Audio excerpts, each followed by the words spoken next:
السلام عليكم البنات، ان شاء الله تكونوا بخير. هذا حرشه ملوي. هذه الوصفه هذه معروفه في المغرب وكنعملوها حنا في المنطقه ديالنا في اقليم الخميسات. كنديروها يعني كتجي بحال الشكل ديال الحرشه وملوي في نفس الوقت. كتجي سهله وزوينه، وكانت الام ديالي الله يرحمها كانت كتصايبها لينا، وكنت من عشاق ديال هذه الحرشه ملوي. نخليكم مع الطريقه والمقادير ومرحبا بكم.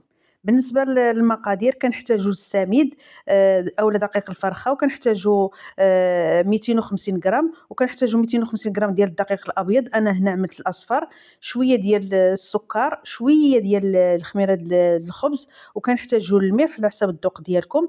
هنايا كندير السميد اللي كنديروا به الحرشه اولا كنديروا به البسبوسه، وبعض الدول كيسميوها دقيق الفرخه. صافي بحال هكايا غادي نخلط هاد المكونات كامله بالماء الدافئ، وغادي نخلط هاد الشيء هذا. يعني كتعجنوها عاديه بحال العجينه ديال الخبز، ما كتدلكش. غادي يعني نتمنى تبعوا الطريقه ديالها من الاول حتى الاخير باش تعرفوا المكونات وكيفاش كتصايب هاد الحرشه ملوي. صراحه راه بزاف د الناس رجعوا كيديروها، لانها معروفه في الجهه ديال الاطلس كنديروها بزاف. وكنا ملي كنا صغار كانت الام ديالي الله يوسع عليها ويرحمها يا ربي، كانت كتصايبها لينا وكانت زوينه.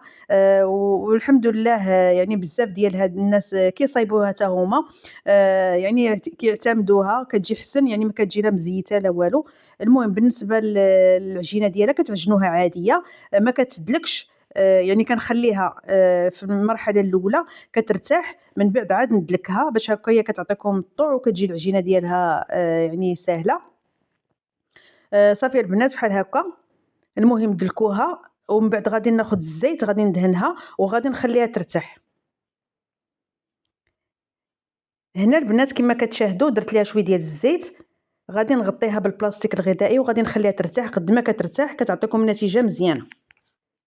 من بعد اخوتي، من بعد ما ارتاحت المده الكافيه شحال ما بغيتو، كناخذها وكندلكها. هاد المرحله هذه ضروري دلكوها مزيان باش كتجيكم العجينه ديالها زوينه وكيجي المسمن ديالها مورق.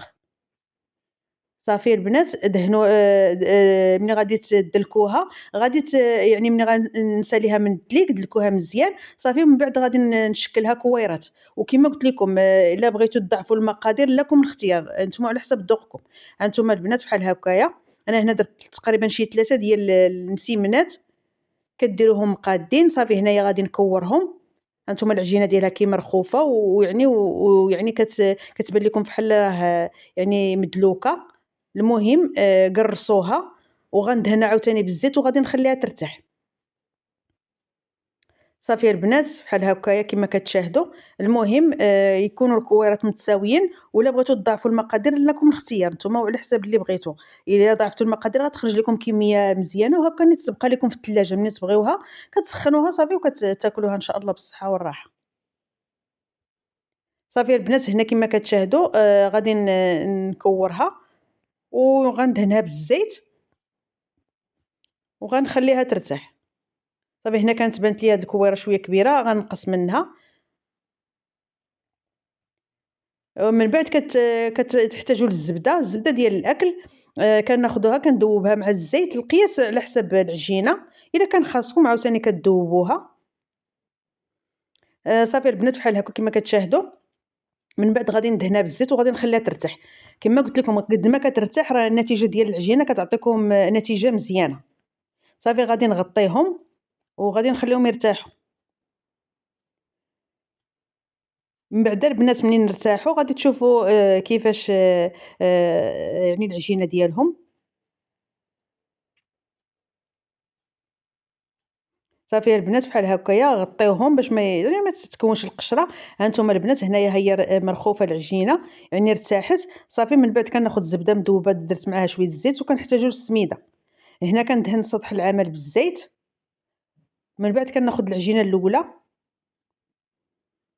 كنبسطها بحال هكا. راه بسهوله كتبسط معكم لان العجينه كما قلت لكم واخده حقها.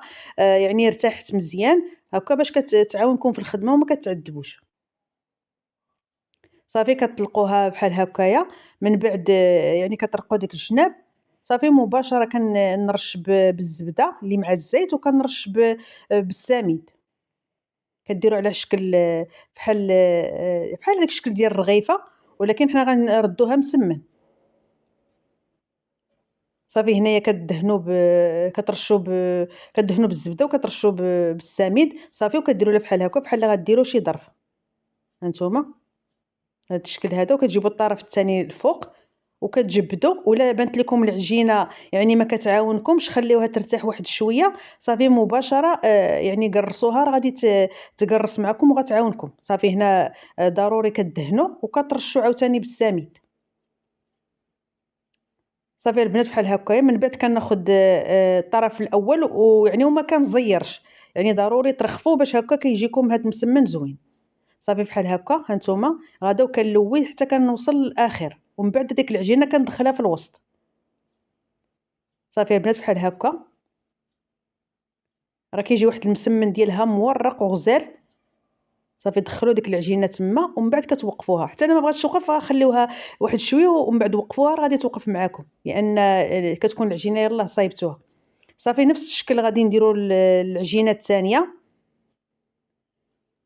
ومن بعد اخوتي كتكون المقله سخونه وكنمر باش نطيب هاد حرشه ملوي بنفس الطريقه اخوتي. يعني كتطلقوا العجينه. نتوما كما قلت لكم راه العجينه ملي كترتاح راه كتعاونكم في الخدمه وما كتعذبوش. صافي اخوتي بحال هكايا نكمل معكم ان شاء الله، ومن بعد ان شاء الله نوريكم الطريقه ديال الطياب ديالهم. صراحه البنات والله العظيم كيجيو زوينين، وما كيكون فيهم لا زيت، ما كيكونوا لا مندمين لا حتى شي حاجه، يعني تيكونوا ناشفين وهكاك. يعني كترافقوهم سواء بالفرماج سواء بالعسل الزبده. المهم نتوما هذا الشيء كيبقى على حسب الذوق ديالكم. صافي بحال هكا. واي وحده حتى الا ما كانش كتعرف راه غادي دير هذه الطريقه ان شاء الله وغتنجح معاها. صافي بنفس الطريقه كما قلت لكم، الا شفتوا العجينه يعني كنزه معكم خليوها واحد شويه صافي، ومن بعد راه كتطلق معكم هكا باش ما تعذبوش. صافي بنفس الطريقه يعني كنلوي وكتكون يدي مرخوفه صافي حتى للاخير. وكنكون حصلت على حرشه ملوي كتكون زوينه وساهله، وكيجي واحد المسمن ديالها مورق، لان واخده راحتها يعني في الدليك. العجينه واخده حقها يعني مرتاحه مزيان. وعاد ان شاء الله ملي غطيبوها غادي تشوفوها ان شاء الله كي كتكون يعني في الطياب. صافي بحال هكايا وغادي نخليها ترتاح. ومباشره كتكونوا مسخرين المقله. كناخذ هاد حرشه ملوي، كناخذ العجينه الاولى كنرش بالسميد لتحت، ومن بعد كتكون المقله سخونه كندهنها بشويه ديال الزيت وصافي. وكنحمر هاد المسيمنات ديالي نخليهم يطيبوا على الجنب التحتاني، من بعد عاوتاني الفوقاني وهي غادا وانتم كدوروا صافي حتى كتحصلوا عليها كتكون يعني محمره.